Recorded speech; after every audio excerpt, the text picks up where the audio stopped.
Welcome back to the Age of Cathedrals. In our last time together, we discussed the transformation of King Louis IX of France, who built the Sainte-Chapelle in Paris to house relics, into a saint whose own body yielded relics with the power to cause miracles, especially miraculous cures of the sick and lame. Today, in our last time together, we shall explore the history of cathedrals from their original state in the High Middle Ages until the current era.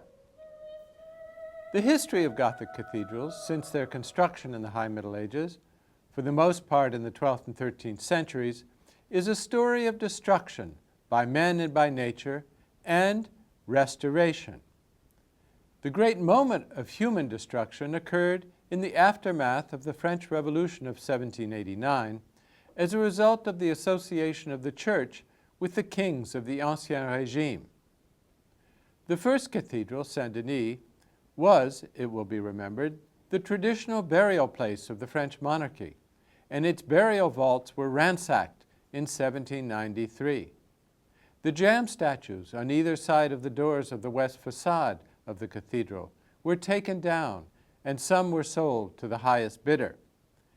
The enthusiasm of revolutionaries removed the Gallery of Kings, which stood over the principal entrances on the west facade of Notre-Dame in Paris, as we see in this photo taken in 1841.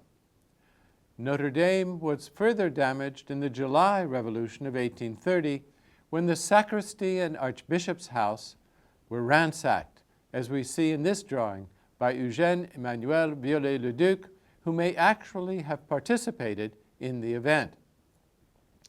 The Sainte-Chapelle, which was used as a storehouse for grain and then a judicial archive after the Revolution, suffered from half a century of neglect. In Chartres, which was renamed a Temple of Reason, the famous statue of the Black Virgin was destroyed. Some of the statuary on the north and south portals were damaged, and the lead in the roof, along with the centerpiece of the famous labyrinth, were melted down to make cannons or ammunition. At Noyon, another cathedral closely associated with monarchy, revolutionaries struck out its statuary on the west facade. The bare tympanum and archivolts still show the traces of hammer marks. Revolutionary fervor was not the only enemy of cathedrals. Lack of maintenance of the roofs after 1789 led to water damage, and the delicate timberwork of spires, if not maintained, tended to rot. When the spire of Notre-Dame began to deteriorate in the mid-1800s, it was taken down, as we see in this photo, shot in 1857, of Notre-Dame without its tall spire above the transept crossing.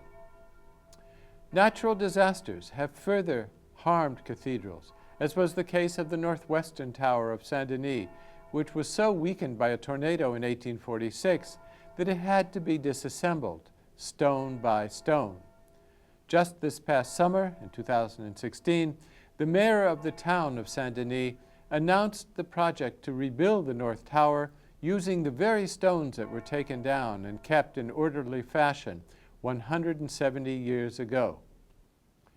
Fires were a constant source of damage to cathedrals in the Middle Ages, and the destruction has continued into the present era. Chartres was rebuilt due to fires in 1137 and 1194, and part of the wooden forest below the roof at Chartres had to be replaced as a result of a fire in 1836. In the current era, dramatic damage to cathedrals has been inflicted by modern means of warfare. Most Gothic cathedrals are in the north of France, and Gothic style has traditionally been associated with Germany, which means that they have been near military theaters in the two world wars of the past century.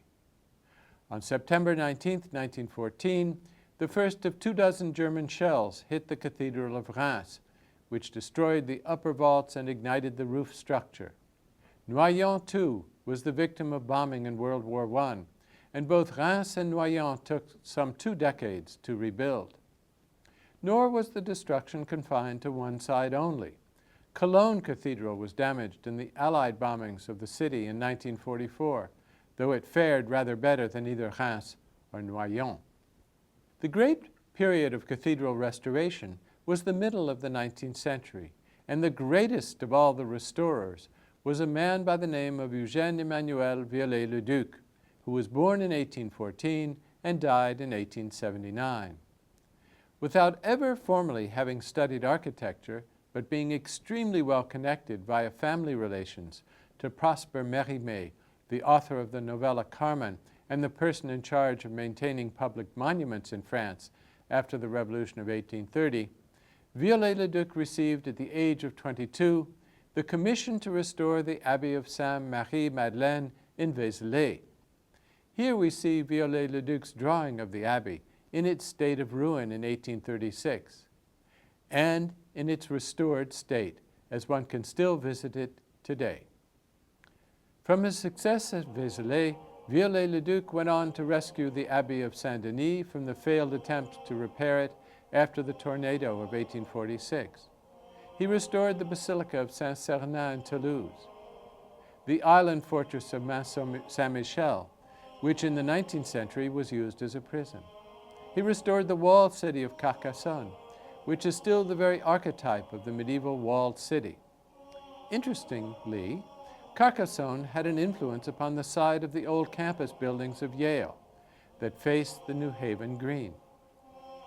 Viollet-le-Duc was responsible for the rebuilding of the late medieval castle of Pierrefonds, the fantasy of his friend, the Empress Eugénie, and her husband, Louis Napoleon III. But most of all, the great restorer was known for the work he did with Jean-Baptiste Lassus in restoring the Sainte-Chapelle in Paris, and between 1843 and 1863, the massive restoration of Notre-Dame de Paris, which we here see in a photograph taken in 1847, with the scaffolding still visible on the south tower and the choir. Note, too, that the sacristy, which was destroyed in the July Revolution of 1830, had still not been rebuilt. Viollet-le-Duc wrote an enormous dictionary of architectural terms, the most famous definition of which is the word restoration itself. Both the word and the thing are modern, Viollet states. To restore an edifice means neither to maintain it, nor to repair it, nor to rebuild it.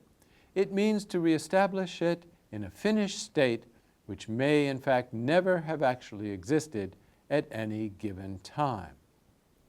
The 19th century restorer is often criticized for what some consider to be more in the line of renovation than restoration. But he did rebuild the flying buttresses to reflect their original design.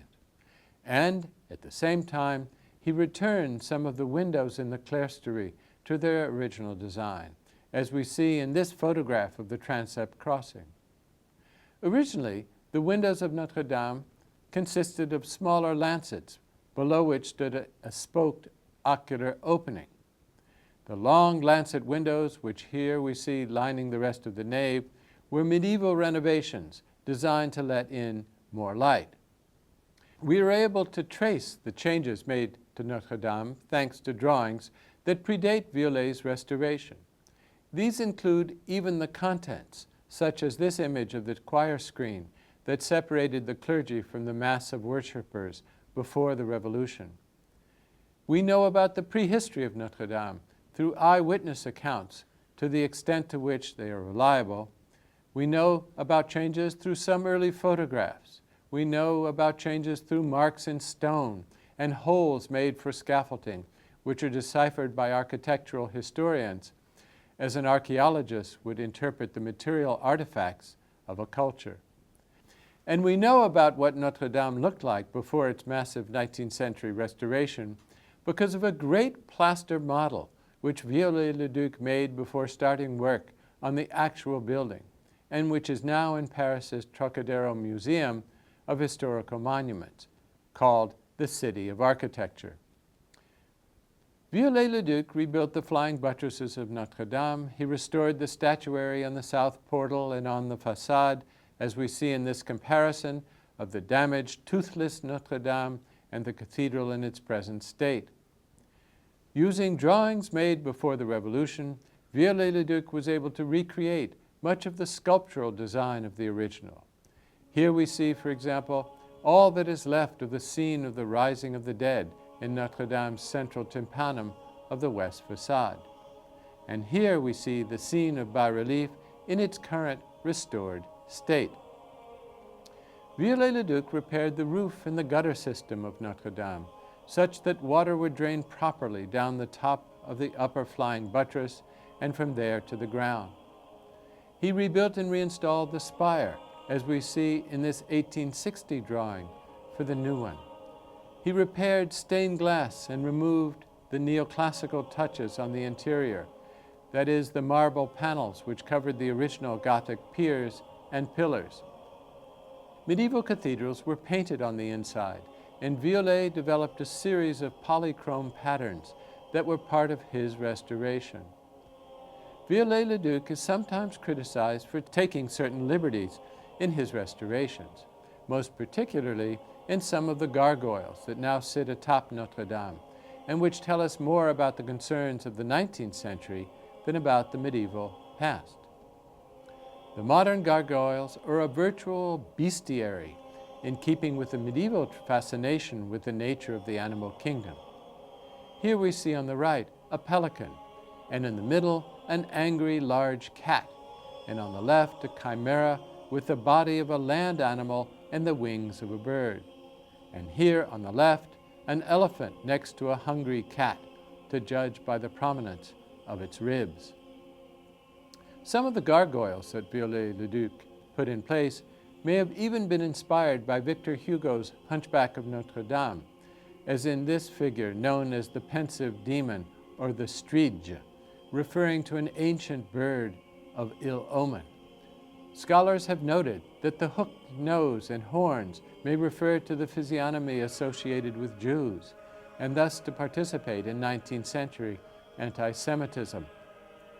Another such figure is that of Ahasuerus, adapted from the name Ahasuerus from the Book of Esther, and here shown on the balcony of Notre-Dame, wearing the hat ascribed in medieval manuscript illumination to the figure of the wandering Jew. It may be said that Viollet-le-Duc took many liberties in restoring Notre-Dame de Paris, and he was not shy about leaving his own mark upon the Cathedral of Cathedrals in the heart of Paris. Here we see from the rear a larger-than-life, full-length statue of the restorer on the roof of Notre-Dame among figures from the Old Testament, and even one of the evangelists, John, whose emblematic figure is the winged eagle. From the front, we recognize Viollet-le-Duc's face, and in his hand he holds the medieval master mason's measuring rod, on which are written the words, abbreviated as if in a medieval manuscript, Eugene-Emmanuel Viollet-le-Duc, architect, built. The large figures on the roof of Notre-Dame are not, of course, visible in detail to the naked eye, but no one alerted to the visual presence of the restorer could miss his depiction as Adam on the trumeau of the north portal of the west facade. In this rendering of Eve handing the apple to Adam, as the serpent looks on in the shape of an alluring woman, Viollet-le-Duc plays the role of the first man. Viollet-le-Duc was not the first restorer of the 19th century to show such a lack of modesty. Jean-Baptiste Lassus erected a statue of himself holding the medieval architect's square among the biblical figures on the roof of Sainte-Chapelle, and he left his name as architect of the Sainte-Chapelle on a sign affixed with thumbtacks to a post in the roof timbers of King Louis's Palatine Chapel. And while we may be surprised at such a bold presence of the architect in the medieval building which he did not build but merely restored, we should remember that without their intervention, the Gothic monuments of the 12th and 13th centuries might not have survived to the present day. There would, in other words, be no access to the Age of Cathedrals if it were not for those who participated, like Lassus and Viollet-le-Duc, in the revival of the Middle Ages that occurred in the middle of the 19th century.